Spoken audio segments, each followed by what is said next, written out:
Selamat pagi pemirsa, sudah sepatutnya Hasyim Asyari dipecat dari jabatan Ketua KPU karena tindakannya menunjukkan besarnya penyalahgunaan berdasarkan relasi kuasa, sekaligus perilaku cacat moral.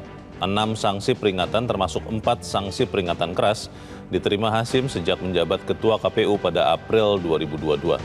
Pelanggaran Hasyim Asyari menjadi pelajaran mahal, diperlukannya konsep pemberatan hukum dalam regulasi pelanggaran etika penyelenggara pemilu. Pemirsa, inilah editorial Media Indonesia di siaran ini Kamis 4 Juli 2024 dengan tema Kartu Merah untuk Hasyim bersama saya Leonard Samosir. Dan Anda semua para pemirsa bisa juga ikut menyatakan pendapat Anda nanti dengan menelepon nomor telepon 021-583-99-100. Dan pemirsa pagi ini telah hadir bersama saya anggota Dewan Redaksi Media Group Arief Suditomo. Mas Arief, selamat pagi. Pagi Leo. Sehat-sehat ya Mas? Alhamdulillah. Kita untuk kesekian kalinya terkejut-kejut dengan apa yang terjadi di Republik ini. Seharusnya tidak. Seharusnya tidak ya, tapi memang menurut ukuran ideal yang terjadi kemarin harusnya tidak terjadi, tapi terjadi juga.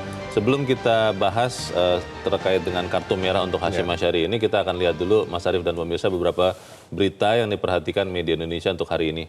Yang pertama ini senapas dengan editorial headline Media Indonesia, Ketua KPU dipecat. Ini apa maknanya sebetulnya untuk kita semua bangsa Indonesia nih Mas Ali? Tampaknya kali ini DKPP menjadi sebuah institusi yang secara akumulatif mendapatkan atau terpapar dengan setidaknya berbagai macam kesalahan-kesalahan yang dilakukan oleh Hasyim Asyari. Dari 6 pelanggaran yang dilakukan, paling tidak ada 1 terlebih dahulu yang terkait dengan susila. Dan kali inilah yang pada akhirnya membuat karir Hasyim Asyari sebagai Ketua KPU itu berhenti juga akibat kasus-kasus susila. Dan kalau misalnya kita kemarin bertanya kenapa pelanggaran-pelanggaran yang lebih substansial itu tidak dijadikan bahan untuk memberhentikan dia, ternyata jawabannya adalah kali ini.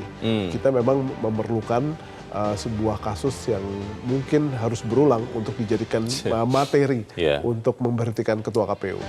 Ini memang menjadi pertanyaan besar ya. Ada teman yang menuliskan begini, wah memang Republik ini mengerikan.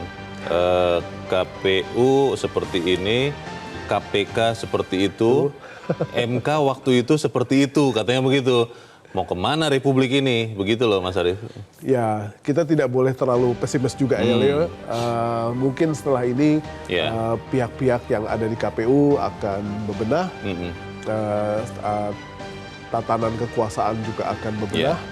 Lalu kita akan mendapati bahwa para komisioner atau para penjaga pelaksana KPU, pemilihan umum kita akan jauh lebih baik dengan ketauladanan yang mereka bisa tunjukkan. Tapi tanpa ini semua, tanpa bagaimana ketegasan DKPP, kita tidak akan pernah bisa memulai hal itu. Kadang-kadang badan kita harus sakit juga ya, sakit terlebih dahulu, supaya kemudian kita pulih dan menjaga kehidupan kita, kesehatan kita lebih baik lagi. Mudah-mudahan itu yang terjadi. Semoga itu yang terjadi. Baik, kita tinggalkan dulu berita itu, kita ke berita selanjutnya pemirsa dan Mas Arief.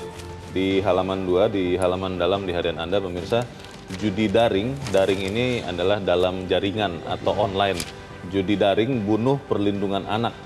Maksudnya bunuh perlindungan anak ini apa nih Mas Arief? Ya, anak-anak itu kan harus dilindungi dari berbagai macam aspek ya. Bukan saja perlindungan fisik, tapi juga perlindungan bagaimana mereka akan tumbuh kembang dengan framework atau mindset yang baik. Kalau misalnya dari awal kita tidak melindungi mereka bahwa yang namanya hidup itu adalah perjuangan. Kalau mau sukses ya harus kerja keras gitu ya. Bukan dengan menjudikan atau dengan mempertaruhkan banyak hal untuk berbagai macam hal yang tidak perlu atau tidak bisa kita kalkulasi. Itu merupakan juga salah satu konsep perlindungan. Jadi kalau anak-anak dari kecil memang sudah terbiasa atau sangat justru atau kecanduan hal-hal yang sifatnya judi, saya pikir itu merupakan salah satu aspek di mana kita tidak melindungi masa depan mereka. Jadi saya pikir ini yang harus kita pahami. Karena ini juga di dalam berita dikatakan banyak masuk melalui permainan game ya.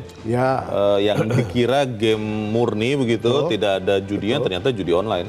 Ya, dengan teknologi internet seperti ini, akan ada beberapa model ya. Misalnya kita bermain game, tetapi akan ada pihak-pihak yang justru berjudi atas permainan kita. Itu sering sekali.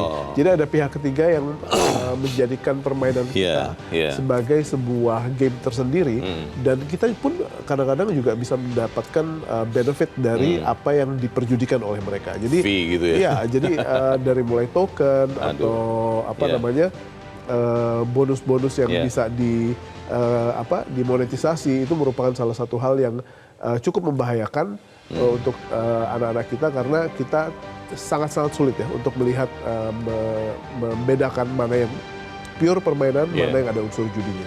Kita harap Satgas Judi Online juga bisa melindungi anak ini ya, Mas Arief. Betul. Karena kalau tidak ya percuma juga, sudah ada Satgas tapi juga tidak bisa melindungi anak-anak kita. Baik, kita ke berita selanjutnya di halaman 3 di kolom politik dan hukum. Ini berita yang saya tidak tahu apakah ini hanya mengkonfirmasi yang dirasakan banyak orang atau seperti apa. KPK tak lagi disegani. Ini bagaimana nih Mas Arief? Kalau memang sudah tidak lagi disegani, apa masih perlu ada begitu? Ini kalau seperti ini kan nanti koruptor senang, wah berkurang lagi nih satu lawan kita, bagaimana? Saya sangat yakin ya, pertanyaan Leo tadi, masih perlu ada? Ini merupakan salah satu hal yang memang menjadi karakteristik dari KPK. KPK itu kan adalah lembaga ad hoc. Dia tidak perlu ada apabila kejaksaan atau lembaga-lembaga hukum lain yang memang bisa melaksanakan tugasnya dengan baik gitu ya. Jadi kalau kita sekarang bertanya apakah memang perlu ada, sekarang kita merasa bahwa masih perlu ada. Namun apabila eksistensi KPK ini atau sebagai lembaga yang akan mengomandani pemberantasan korupsi ini masih akan mendapatkan campur tangan politik, masih tidak dilindungi dengan undang-undang yang sangat sentralistik kepada penguasa, ini akan merupakan salah satu hal yang kita akan temui terus-menerus. Kita masih ingat ya, waktu Ketua KPK Pak Firly terpilih, kita lihat bagaimana anggota DPR yang memilih Pak Firly pada saat itu sampai aklamasi. Seolah-olah kita tidak melihat adanya perspektif lain dari calon-calon yang tersedia pada saat itu. Sehingga waktu kita terpapar dengan berbagai macam catatan-catatan negatif atas kinerja Pak Firly, saya hanya teringat kembali tentang apa yang terjadi di Komisi 3 DPR RI pada saat itu. Mereka gegap gempita, sangat yakin, dan pada akhirnya kita mendapati situasi seperti ini. Jadi pemberantasan korupsi itu tidak bisa dilakukan pendekatan politik. Ini jadinya apabila kita terus-menerus melakukan pendekatan politik terhadap proses pemberantasan korupsi. Dalam berita ini dikatakan sesuatu yang lebih mengkhawatirkan lagi nih Mas Arief, karena memang pandangan itu bahwa KPK tidak lagi disegani dan reputasi KPK anjlok, dikatakan nih oleh anggota Komisi 3 DPR ya, Trimedia Panjaitan, minat untuk masuk ke seleksi pimpinan KPK jadi sepi katanya. Wah ini mengerikan lagi nih. Saya pikir dengan image yang seperti ini, siapa yang mau untuk bisa menjalani kehidupan seperti hal yang kita diperlihatkan oleh mereka ya. Tapi apapun itu kita harus sama-sama ya menyatakan tetap komitmen kita melawan korupsi. Karena kalau tidak ya sudah dibubarkan saja begitu, dan korupsi kita terima saja sebagai budaya begitu ya. Jangan sampai. Baik, kita tinggalkan berita itu, kita ke editorial. Pemirsa, pada pagi ini diberi judul kartu merah untuk Hashim. Kalau di sepak bola di sekian pertandingan, kartu merah itu adalah pelanggaran keras terakhir dan keluar, dan bahkan bisa tidak bermain lagi di pertandingan berikutnya. Pertanyaannya adalah, apakah kartu merah untuk Hashim ini sesuatu yang akan bisa memperbaiki KPU? Apakah cukup? Apakah kurang? Atau seperti apa? Apa pesan yang mau disampaikan editorial? Pergantian pemain itu kan selalunya memberikan harapan bagi kita untuk mendapatkan situasi permainan yang lebih baik. Dan itulah yang pada akhirnya kita juga sama-sama harapkan. Sehingga kalau misalnya dari situasi yang kita hadapi saat ini, Presiden harus segera mengeluarkan kepres dalam 7 hari. untuk memberhentikan Hasyim Asyari. Dengan demikian dia akan menjadi orang yang secara otomatis bukan lagi anggota KPU. Kalau bukan lagi anggota KPU juga bukan ketua KPU. Lalu DPR akan bersidang untuk menentukan PAW-nya. Lalu anggota-anggota yang tersisa itu akan melakukan pleno untuk menentukan siapa nanti ketuanya. Itu merupakan salah satu proses yang kita harus segera antisipasi agar kita bisa melihat proses perbaikan itu segera bergulir. Jadi kita memang tidak boleh terlalu cepat letih, Leo, untuk mencintai negeri ini lewat proses-proses yang akan kita lalui ke depan. Tapi ini merupakan salah satu hal yang kita memang harus lalui. Pertanyaan banyak masyarakat adalah kejadian ini akan mengganggu pilkada nggak ya? Kan pilkada sedang berproses nih. Sekarang orang-orang sudah mulai, warga sudah mulai dicoklit begitu kan, dicek keberadaannya. Apakah kemudian ini akan mengganggu pilkada? Kita akan bahas itu, Mas Arief dan pemirsa. Inilah editorial Media Indonesia untuk hari ini, Kamis 4 Juli 2024, kartu merah untuk Hasyim.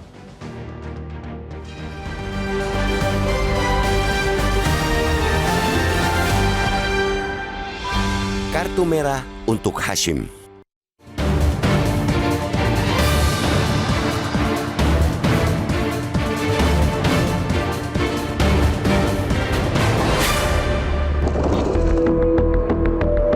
Dipecatnya Hasyim Asyari dari jabatan Ketua Komisi Pemilihan Umum atau KPU dan anggota KPU memang sudah sepatutnya. Kasus tindak asusila yang dilakukan Hasyim terhadap seorang anggota Panitia Pemilihan Luar Negeri atau PPLN Den Haag Belanda menunjukkan besarnya penyalahgunaan berdasarkan relasi kuasa sekaligus perilaku cacat moral. Pemberhentian tetap Hasyim dijatuhkan Dewan Kehormatan Penyelenggara Pemilu atau DKPP kemarin. Hasyim dinyatakan terbukti melakukan tindakan asusila dengan anggota PPLN Den Haag pada 3 Oktober 2023 sebagaimana didalilkan pengadu. Dalam persidangan, selain dipaparkan pemaksaan yang dilakukan oleh Hasyim, DKPP juga menyebutkan fakta persidangan berupa hasil pemeriksaan kesehatan yang dilakukan oleh Hasyim dan anggota PPLN tersebut. Sanksi pemecatan oleh DKPP ini sepatutnya segera disahkan Presiden dengan mengeluarkan Kepres. Selanjutnya proses pergantian juga harus segera dilakukan, mengingat akan berlangsungnya Pilkada serentak 2024. Di sisi lain, jejak pelanggaran Hasyim Asyari selama menjabat Ketua KPU semestinya menjadi pelajaran mahal tentang diperlukannya konsep pemberatan hukum dalam regulasi pelanggaran etik penyelenggara pemilu. Hasyim adalah contoh gamblang ketika pelanggaran demi pelanggaran terus dilakukan, namun hanya berbuah sanksi yang sama, yakni peringatan keras. Terbukti bagi Hasyim, peringatan demi peringatan keras itu tidak pernah sungguh-sungguh membuatnya mengakhiri berbagai pelanggaran penggunaan kuasa yang ia miliki, termasuk relasi kuasa untuk memburu hasrat yang tidak patut dilakukannya. Sejak menjabat Ketua KPU pada April 2022, setidaknya sudah 6 sanksi peringatan, termasuk 4 sanksi peringatan keras dijatuhkannya kepada Hasyim.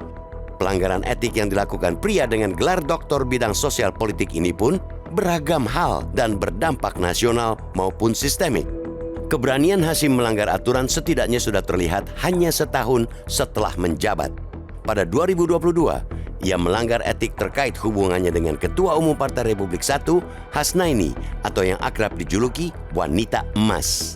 Pada Maret 2023, ia mendapat sanksi peringatan atas pernyataannya yang dinilai partisan soal sistem proporsional tertutup untuk pemilihan legislatif.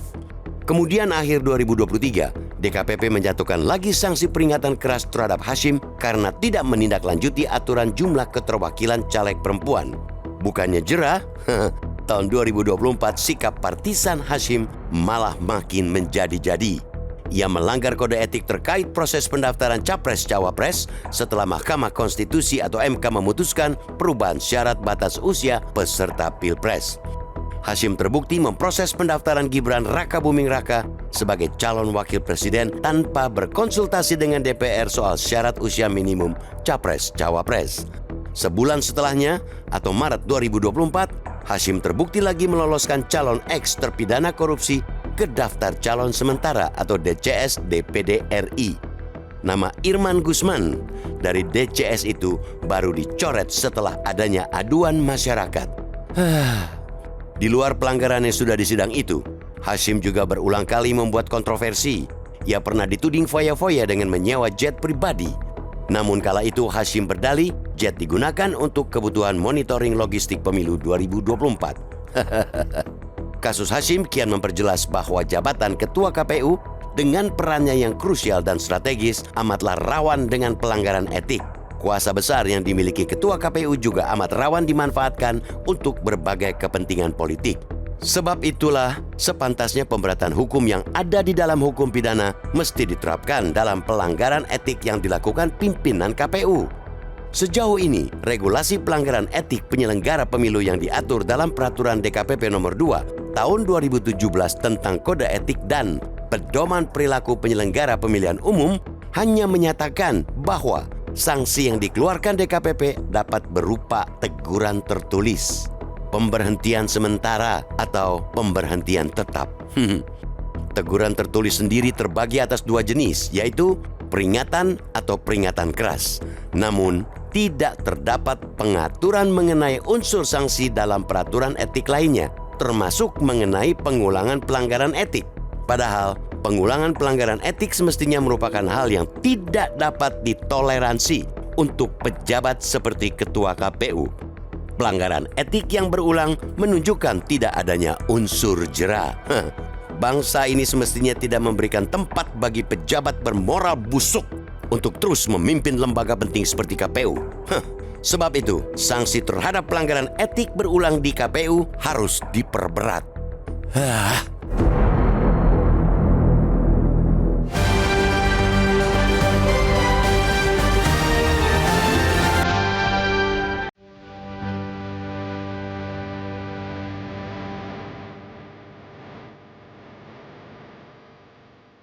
Terima kasih Musa, masih bersama kami di Editorial Media Indonesia. Dan Mas Ari, sebelum kita lanjutkan diskusi, kita mau bertanya juga. Saat ini kita sudah tersambung lewat saluran telepon dengan mantan Ketua KPU Arief Budiman. Pak Arief, selamat pagi.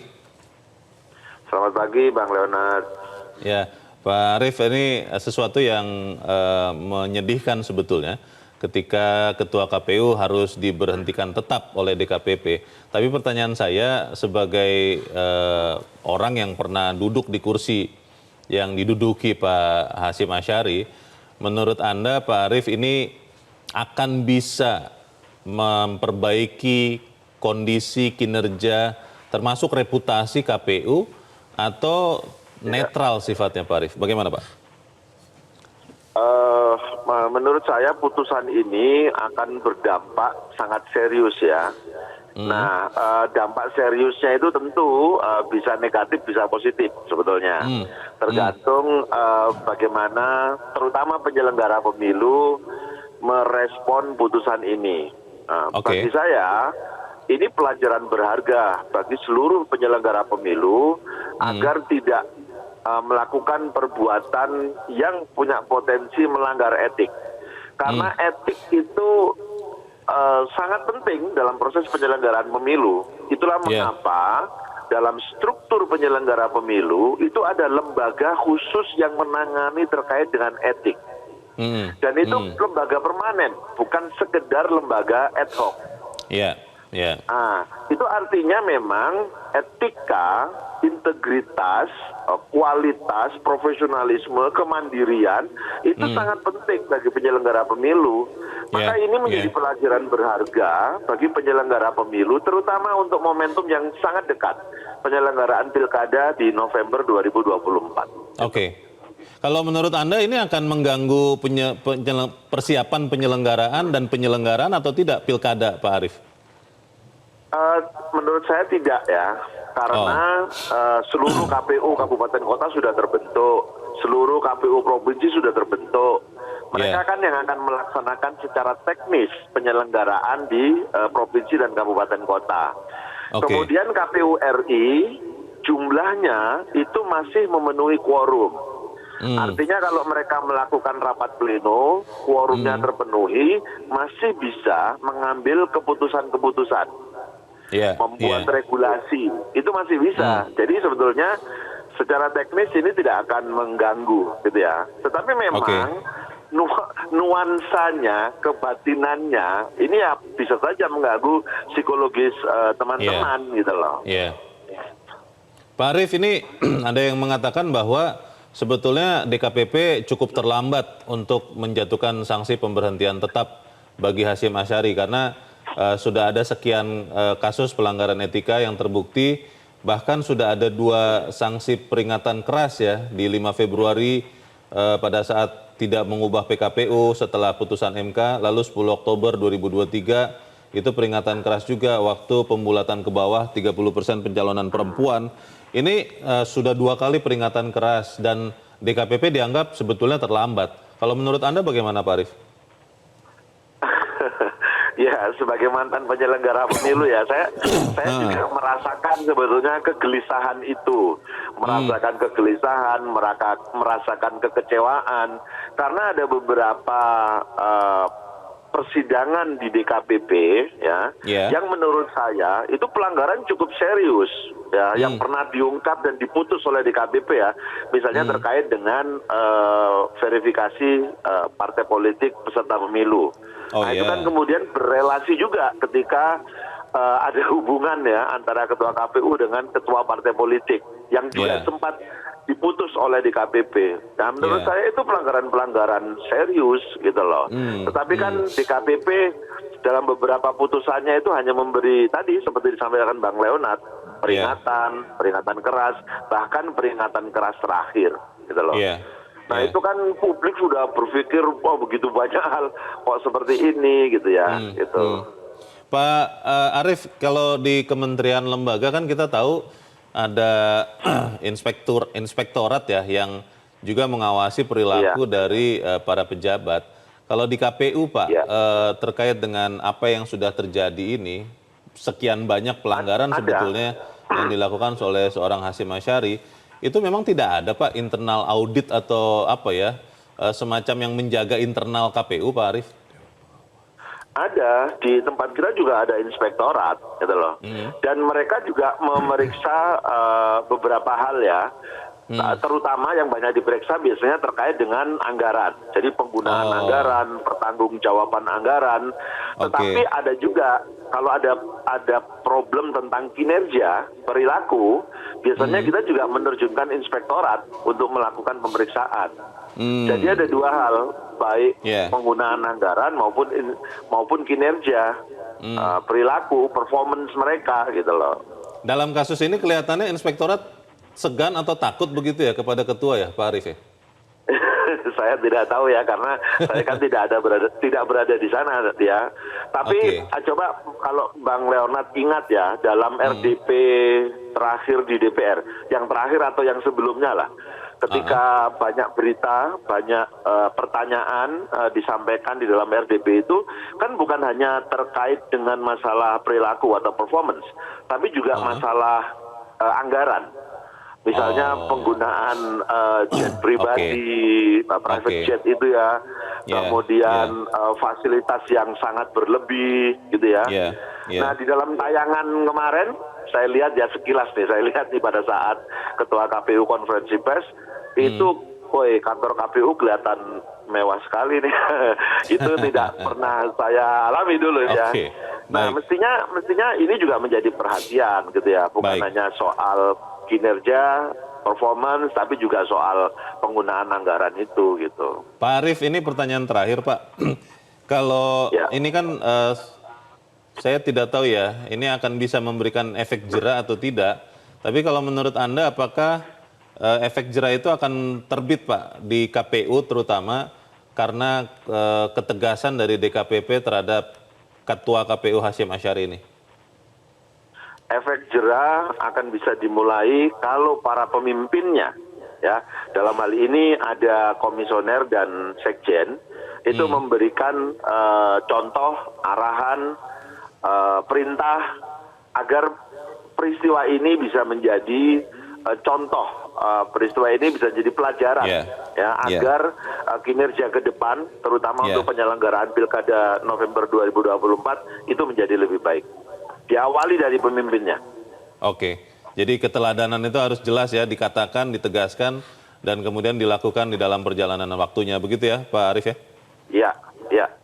Baik, kita harap benar-benar peristiwa yang pahit ini bisa menyegarkan, menyehatkan lagi KPU. Terima kasih mantan Ketua KPU Arief Budiman sudah mencerahkan kami Terima pagi kasih, ini. Bang Selamat Renat. pagi, Pak Arief. Pagi. Pertanyaannya begitu, Mas Arief, kalau habis kena kartu merah, ada pemain baru, Iya. itu biasanya pemain-pemain lain akan berhati-hati untuk bermain, tidak lagi melakukan pelanggaran yang membuat dia bisa di kartu merah juga. Di KPU akan berlaku seperti itu atau kira-kira bagaimana? Paling tidak kalau mereka berhati-hati untuk tidak mengulangi kesalahan yang sama itu baik ya. Karena kan kali ini permasalahan yang membuat sang pemain kena kartu merah dan out itu kan karena permasalahan asusila ya. Pribadinya kalau ya. kita lihat di poin ke-13 dari pokok pengaduan adalah Tradu dalam hal ini Pak Hashim Asyari memakai kekuasaan dan jabatannya untuk nafsu dan syahwat pribadinya gitu ya. Jadi paling tidak untuk hal tersebut sisa komisioner yang ada itu harusnya berhati-hati untuk kasus ini. Masa diulangi lagi begitu ya? Nah, yang paling penting untuk kita bisa laksanakan adalah ini sudah dekat-dekat pilkada. Ya. Dan masalah yang pada akhirnya kita akan hadapi di dalam ajang pilkada ini bukan hanya masalah-masalah asusila yang terkait dengan pribadi gitu ya. Tetapi hal-hal yang terkait dengan bagaimana PKPU-PKP itu dilaksanakan, bagaimana rambu-rambu yang terkait dengan konstitusi itu dilaksanakan, itu harus menjadi salah satu bagian yang juga harus kita perhatikan rame-rame karena kalau kita lihat dari 6 pelanggaran berat yang dilakukan oleh atau 6 pelanggaran yang dilakukan oleh Pak Hashim Asyari itu banyak sebenarnya yang pada akhirnya bisa menjadi pelanggaran-pelanggaran yang seharusnya sudah dapat kartu merah dari awal gitu ya. Bagaimana dia mendapatkan peringatan keras saat memproses pendaftaran sementara PKPU belum dirubah gitu ya. Itu Sudah menyalahi peraturannya sendiri. Sudah merupakan salah satu hal. Lalu yang terkait dengan bagaimana dugaan kebocoran data pemilihan pada sistem informasi data pemilih gitu ya. Itu juga merupakan salah satu hal yang harus dilakukan dan kalau kita lihat sekarang kasus asusila ini juga bukan kasus yang pertama kan. Jadi ini merupakan salah satu hal yang pada akhirnya harus menjadi pelajaran yang besar gitu buat anggota komisioner yang lain khususnya di hal-hal yang sifatnya terkait sama konstitusi atau PKPU-PKP yang lain. Gitu ya. Tadi pertanyaan yang saya tanyakan juga ke Pak Arief Budiman, Mas Arief. Apakah memang di KPU sistem peringatan atau pengawasan internalnya itu tidak berjalan? Karena kalau kemudian semuanya diserahkan kepada DKPP, kan akhirnya ujung-ujungnya sesuatu yang fatal ya, dan itu bisa mengganggu kinerja institusi. Kenapa tidak dari awal itu sudah ada pengawasan melekat begitu katakanlah seperti misalnya di KPK supaya kemudian kasus-kasus fatal seperti ini bisa diminimalkan begitu. Betul. Ya ini bukti bahwa ternyata peran inspektoratnya tidak seberapa jalan ya.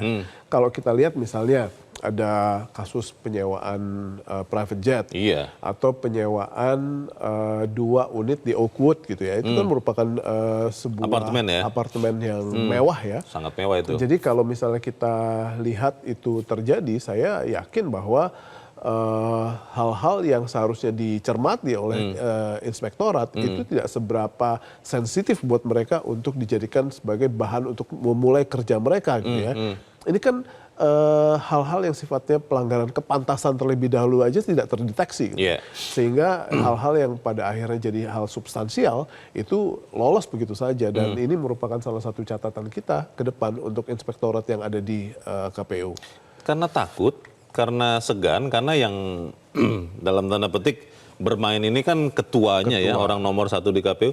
Karena takut, karena segan, atau karena memang menjadi bagian juga jangan-jangan dari penyalahgunaan ini, Mas Arief? Kalau saya melihatnya yang kedua ya, yang mungkin akan menjadi salah satu handicap yang mereka harus hadapi sekarang adalah bagaimana peran inspektorat untuk menjaga integritas proses menyelenggarakan KPU itu harus benar-benar berfungsi gitu ya. Karena kalau kita sekarang melihat bahwa mereka sama-sama menjadi bagian dari skrup kecil, skrup besar yang ada di KPU dan semua itu diberikan permakluman, saya yakin ke depan pasti akan terjadi lagi. Kalau analoginya adalah KPU ini tubuh manusia yang sedang ditransplantasi, ganti jantung misalnya begitu Mas Arief, itu kan butuh waktu untuk kemudian jantungnya berfungsi dengan baik, tidak ada reaksi-reaksi negatif dari tubuh. Bagaimana kita memastikan bahwa tubuh KPU ini tidak akan limbung? Kita akan bahas di bagian berikut dan pemirsa tetaplah bersama kami, Editorial Media Indonesia segera kembali.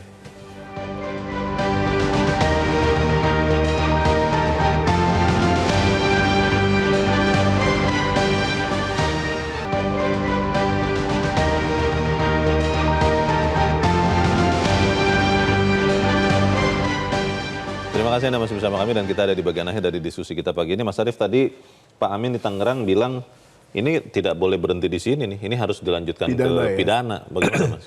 Jadi apabila kita akan menyeberang ke arah pidana itu memang prosesnya agak berbeda ya. Jadi ini merupakan salah satu proses yang harus diulangi dari awal karena polisi memang tidak terlibat dalam hal ini. Dan dengan kasus ini pun keputusan DKPP ini pun masih bisa menjadi objek dari PT UN apabila Pak Hashim Asyari naik banding. Gitu ya. Begitu ya. Jadi pemidanaan saya pikir ini bukan bagian dari ujung yang kita akan temui ke depan harinya. Namun yang kita harus jadikan catatan ya bahwa DKPP ini merupakan keputusan kemarin pemberhentian Hashim Asyari dengan kasus susila ini merupakan salah satu indikator bahwa kita pada akhirnya membuktikan permaafan kita terhadap kasus-kasus susila yang dilakukan oleh pejabat kita itu sudah dipatahkan oleh DKPP. Karena ada kecenderungan di Indonesia, kasus-kasus susila yang dilakukan oleh pejabat publik itu mendapatkan sebuah pendekatan yang sangat-sangat permisif. Permaafan publik kepada mereka itu sangat-sangat besar. Lain halnya dengan misalnya kasus-kasus korupsi. Apabila ada pejabat melakukan kasus korupsi, semua orang merasa dirinya terampok. Kompak ya? Terenggut haknya atau terambil hak-haknya. Tetapi untuk hal-hal yang sifatnya kejahatan susila, itu concern atau perhatian yang dicurahkan oleh publik itu tidak seberapa besar. Bahkan sangat temporal. Sekarang hangat, besok-besoknya sudah dingin, bahkan lupa. Nah, jadi apa yang dilakukan oleh DKPP pada kesempatan kemarin, menjadikan kasus susila sebagai tonggak untuk memberhentikan ketua KPU itu merupakan salah satu hal yang harus kita apresiasi. Pak Ondo mengingatkan bahwa hati-hati untuk memilih ketua yang baru, karena ini juga ada proses pilkada yang sedang berjalan prosesnya. Kira-kira bisa segera atau bagaimana nih, Mas Arief? Dalam 7 hari, Presiden harus mengeluarkan kepres untuk bisa bergulir nanti di parlemen dan pada akhirnya akan ditutup dengan pleno yang akan dilakukan oleh KPU sendiri. Jadi memang tidak harus terlalu lama karena ini juga cuma menyangkut satu orang dan seharusnya kita mendapatkan proses ini akan bergulir harusnya lebih cepat ya. Bu Ong dan Pak Ramadan kurang lebih mengatakan bahwa DPR Presiden yang memilih KPU itu harus bertanggung jawab juga. Dan kemudian mereka mengatakan harusnya ada unsur pemberatan karena ini semacam pagar makan tanaman nih. Bagaimana Mas Arief? Ya, pemberatan itu kan kalau misalnya kita lihat prosesnya ini terjadi di pengadilan ya. Tetapi dengan apa yang diputuskan oleh Ketua DKPP kemarin ini ranah etika ya. Seluruh pertimbangan itu diterima gitu ya dan kami melihat bahwa itu sebenarnya sudah merupakan sebuah ekspresi pemberatan tersendiri buat Hashim Asyari. Walaupun ada orang mengatakan ini terlambat, tapi kan diputuskan juga.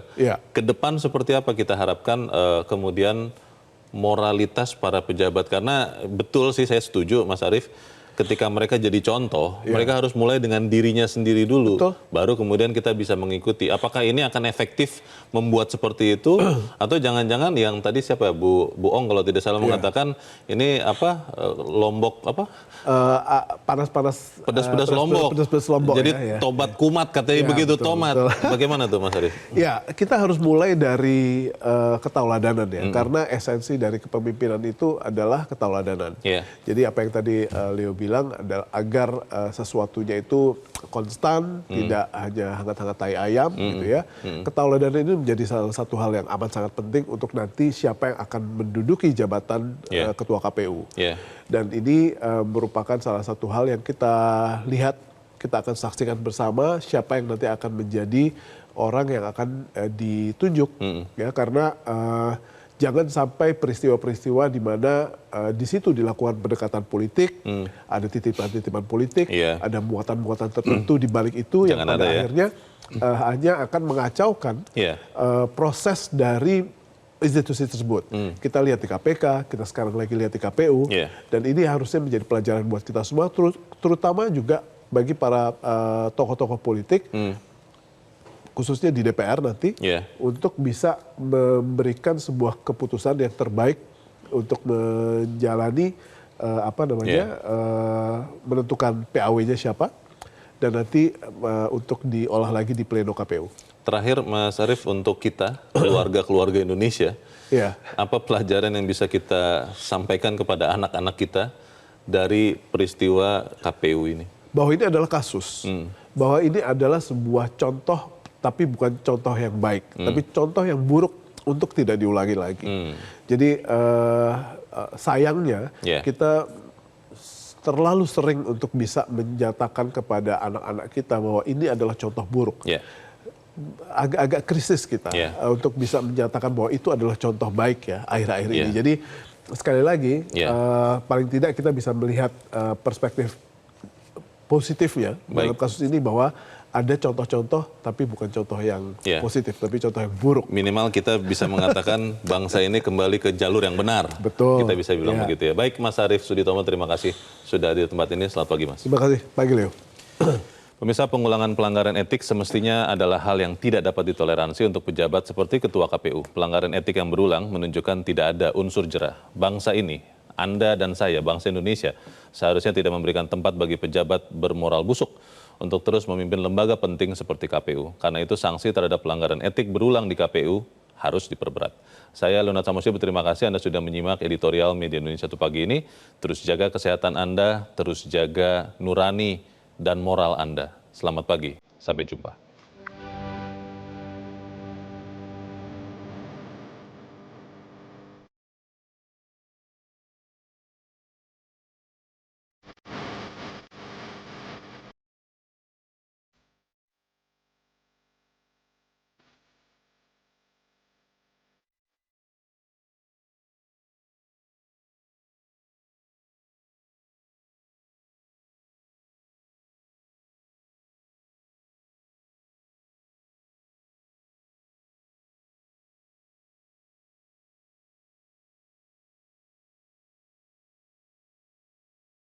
Metro TV.